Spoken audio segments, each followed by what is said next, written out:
again, it's a fabulous story of adventure. But what basically happens is I get up there, I pitch the tent, I do my ceremonies to say I'd love to talk to the builders of this place. I'd love to. That's who I'm after, because many times you and I will go out and we'll contact whoever. And I remember we went into one circle and we contacted two different layers of people who occupied the circle. And it was just driving me crazy because the Anunnaki were saying this, but the Dravidians were saying that. And then they were talking to each other through me. And it was a bit, So I said, look, I want to just talk to the builders. If I could talk to the builders, I've got, lots of questions about how these circles worked, what you were doing here. And so I spent the day exploring ringing stones, which is that's another conversation about frequency and vibration and sound, but that's another conversation. And the kind of fun, dramatic part of the story is when you're in these circles, there's a very strong electromagnetic field that you're in, and it can be very draining. Or some people that we've had on these trips get headaches. There have been some people that said, look, I just have to leave. I can't stay. They'll have ringing in the ears. They'll have all kinds of symptoms. You and I, luckily, are pretty immune to it. I mean, we just kind of roll with it.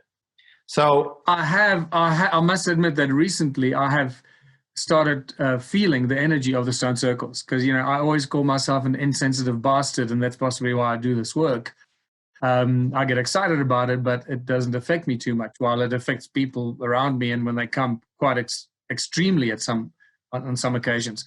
But in the last 2 years or so, I've definitely started feeling the energy, especially the Blowbush Grass Circle and the others as well. That when we did our shamanic journey with you recently, what was that? That was in August last year.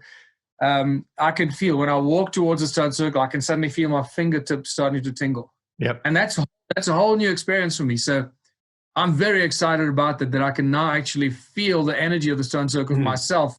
And I know what other people are experiencing, probably on a much more deeper level. Yeah. Yep. So I was concerned. I thought, I'm going to be spending 3 days inside this electromagnetic field. Is that okay? But I'd been guided about where to park the Jeep and find a shortcut into the circle. So I thought, all right, I guess we're all right. So I quickly checked in and said, is this going to be all right? And whoever talks to me and my guides said, yeah, you'll be fine. Don't worry about it. So it was getting late in the afternoon. So I'm guessing 4-ish, 5-ish in the afternoon, something like that. I pitched my tent with the door facing west because that's facing the circles. So I thought, I'm feeling a little bit tired. I'll just go have a little lie down. So I crawl in the tent and I'm thinking, it's really hot, because this was January, right? So January for us in the Southern Hemisphere is summer. So it's summer, the sun's going down in the west. I'm thinking, eventually that sun is going to shine right through this door and it's going to be an oven in here. And I thought, I'm feeling really, and then I remember having the thought that said, well, if I can sleep, that would be great, because eventually the sun will get so hot it'll wake me up. And that'll be in a couple of hours. So I'll kind of have a solar alarm that'll go off in a couple of hours.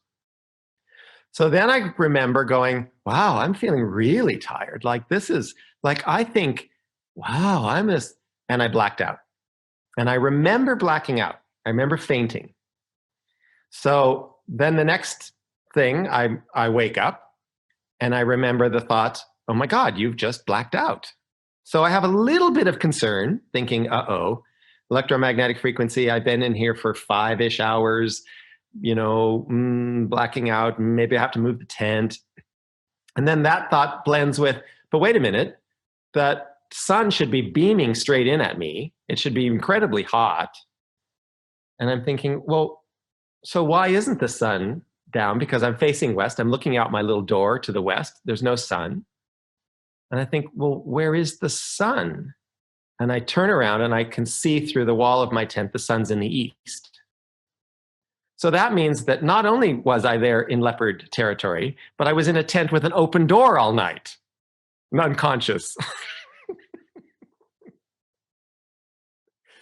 So anyway, so I kind of get myself together and I scramble around and I find my phone because it's the first of 3 days. So I still have battery power in the phone. So I look at the phone and to see how long I've been passed out or why is the sun in the east and I look at the phone and I have been unconscious for 13 hours. That is remarkable. That is really amazing. So I thought, And all right.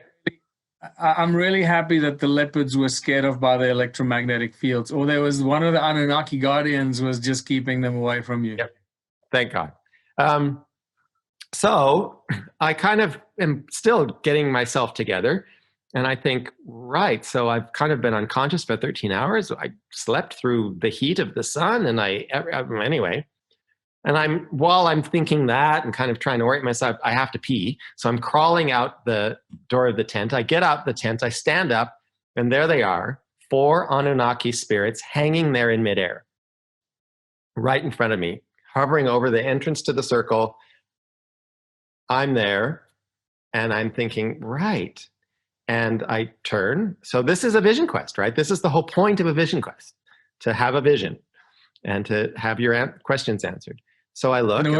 There were 4 of them? 4 of them. 4 of them? Were they more or less the same size? More or less. Slightly different. I recall there were 2 that were, one that was quite the tallest, and then another about the same. And then the other 2 were kind of, 2 talls, 2 mediums, something like that. And they said, right, so you wanted to have a chat. So we're here. We're happy to answer your questions. Okay. All right, let's go.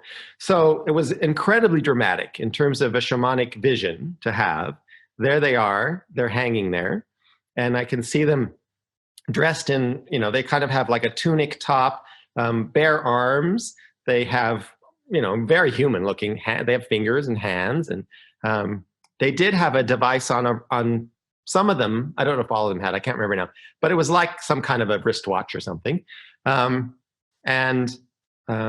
wasn't quite sure about the feet, but the tunic went all the way down. And over the top of that was like an apron.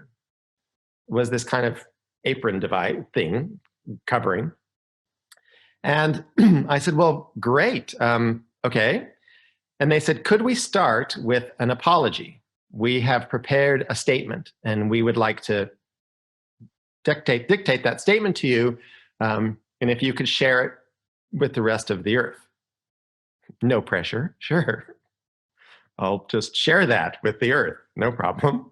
And so I scrambled, I grabbed my phone, I put it on voice record, and they dictated to me this thing, which I've transcribed out. It's the actual Anunnaki apology. And it's a phenomenal piece, but that's how they wanted to start, was their prepared statement and then happy to show me things. And so for the next 3 days, they answered questions, they showed me things, they let me visit circles in the labs in complete operation. And that's another cool Kredar Mutwa story. They were moving around, not the 4 that were talking to me, but other workers were moving around between these different circles, which were, each circle was a vertical lab. And they were moving around, flying from circle to circle. And they were standing on what they were like silver, about the size of a bath mat. And it was silver, like a silver tray or something. And I thought, oh, now really, I'm making that shit up, because silver, flying around on silver trays, I mean, I don't know, where is this coming from? And would that be like a flying carpet kind of? Yeah. Yeah. So I'm back at camp telling the story of this incredible experience. And I think it was Debbie, the artist who did all the murals. Jane, it was Jane, the sister. And I'm telling her this, and I'm like, well, and then I saw them on these silver things. And she says, wait. I just read that. And she went and got Kredar Mutwa's book, Indaba, My Children. And she flips and flips and flips. And she reads this passage from Kredar Mutwa that says that they moved around through these circles flying on silver mats. Okay, so I'm not making this shit up. But Interesting that you mentioned that Jane was one of our friends that spent that time here with us for about a month or so. She did some beautiful mural artwork for us. She also found another piece of scripture in Creator Mutwa's Indaba My Children, where it talks about the mountains are covered in bones of the creatures of the past. No. Did she ever No. come to you with that? No. I couldn't believe it. She opened this page and that's what it says. The mountains are strewn and covered with the bones of the creatures of the past. And we had just discovered the fossils. That's why it was so pertinent. And that's why she was so excited about it. And she came running to me and showing me, look at this. This is what Creator talks about. And we literally had discovered, and at that stage, we didn't even know how much there was and there is. Since then, you and I have done many of these together. But even on my own, it's literally everywhere you go. They're just the entire place around here. And I'm not just talking about my immediate surrounding area, Watervalboven and the stone circles that cover the mountains here. I'm talking about, you drive to Johannesburg and beyond Johannesburg to Rustenburg, where my mother lives at the moment, where I grew up, and the platinum mines and the mountains there. And there are thousands of stone circles there as well. And I found fossils that, down into the Free State, into KZN, KwaZulu-Natal. It's just these fossils are everywhere. Yep. And you realize what a huge global event it must have taken to wipe out all these creatures, these beings that were here, the more conscious beings, those that were being farmed and killed and cut up so they had food to eat.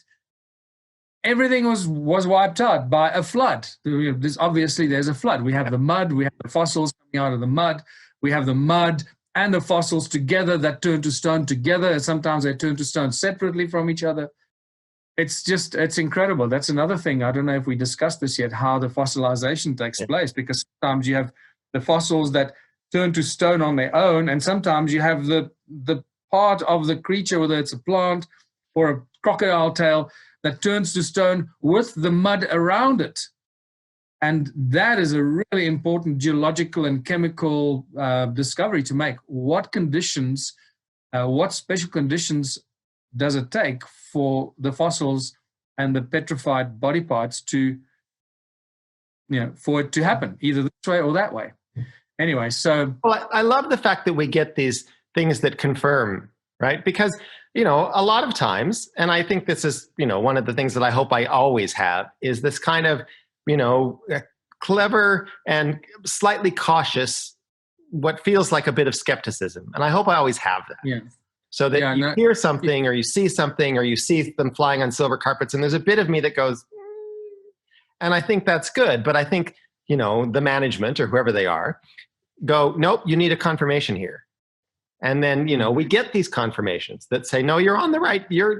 I know this is way out there, but you're on the right path. And when we get those confirmations, it's really nice, because I'm just doing what I do is I just listen. I have no idea, right? So, as the giant story, which we'll have to save for another episode, but I just started listening. I'm like, I don't know. Let's just contact whoever. Let's see if I can dial in and find whoever that is. And I'll just listen. I have no idea, if this is, I don't make a judgment, I guess. It doesn't have to fit a pre-existing paradigm in my brain. Yeah, what you said there is just so important, and it's a subject that is central to many of my lectures. Well, all of my lectures is just you've got to keep an open mind all the time.